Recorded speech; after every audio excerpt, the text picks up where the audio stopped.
পক্ষপাতী না। আপনারা জানেন চিটাগং পোর্টকে কিভাবে আমরা বের করেছি, এবং প্রতি জায়গাতেই গত যেই কন্ডিশনগুলো ছিল সেই কন্ডিশনগুলো, টেন্ডারের কন্ডিশনগুলো তৈরি ছিল এমনভাবে যে ওই কিছু লোক ছাড়া আর কেউ যেতে পারে না। এখন তো আমি অন্তত এবং এই সরকারের পক্ষ থেকে আমরা একটু কোনো পার্টিকুলার গ্রুপকে বা পার্টিকুলার লোকজনকে কোনো প্রায়োরিটি দেওয়ার প্রশ্নই আসে না। সমস্ত টেন্ডারগুলোকে নতুনভাবে তৈরি করা আছে, টেন্ডার প্রক্রিয়াগুলোকে। আশা করি এটা তো ধরেন 15, 16, 17 বছরের ব্যাপার। তো এটা তো আপনি মানে 7 দিনে পুরোপুরি করতে পারবেন না, কারণ অনেক কিছু ডিপেন্ডেন্ট হয়ে গেছে। যেমন আমি যখন প্রথম 6 মাসের আমরা ডিসাইড করলাম যে এক্সটেনশন দেব, যিনি পরিচালনা করছেন তখন অনেক কথা বলেছে। তখন আমি বললাম যে হঠাৎ করে তো আমি এটাকে একজনকে বাদ দিতে পারি না।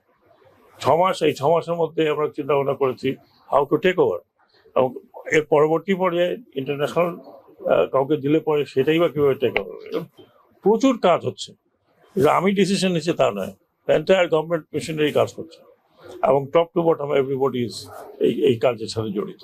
তো আপনি যেটা বলছেন এটা আমি দেখবো, কারণ আমার কাছে এইরকম কমপ্লেন নেই। কমপ্লেন আছে যে একটা সিস্টেম করা হয়েছিল যে আপনার একটা যেরকম আমাদের লঞ্চগুলো যেরকম সিস্টেম, যে কোনটা কখন ছাড়বে ওইরকম একটা রোটেশন করা হয়েছিল, সেটাও বোধহয় এখন আদালতের কারণে বন্ধ আছে, এবং এটা নিয়ে ফার্দার কোনো কথাবার্তা বা কমপ্লেন আমার কাছে যারা পরিচালনা করেন তারা কিন্তু আসেন না এখন পর্যন্ত।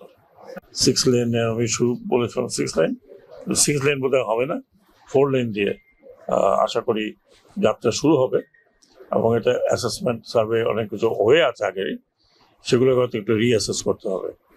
আর রেলওয়ের কথা আমি গত কিছুদিন আগে আমাদের রেলওয়ে উপদেষ্টাকে বলেছি, উনি বলেছেন যে একটা প্ল্যান করা যাবে আপ টু বরিশাল পর্যন্ত আপাতত, এবং এটা অবভিয়াসলি আলটিমেটলি তখন এটা নিয়ে আলোচনা হবে ক্যাবিনেট কমিটিতে, ক্যাবিনেট আলোচনা হওয়ার পরে যদি এটা হয়ে যায় তাহলে হয়তো এর প্ল্যানটা অতি শীঘ্র শেষ হবে। প্ল্যান করে রাখা ভালো, তারপরে যে পরবর্তী যারা সরকারে আসবেন তারা এটাকে নিশ্চয়ই প্রায়োরিটি হিসাবে দেখবেন।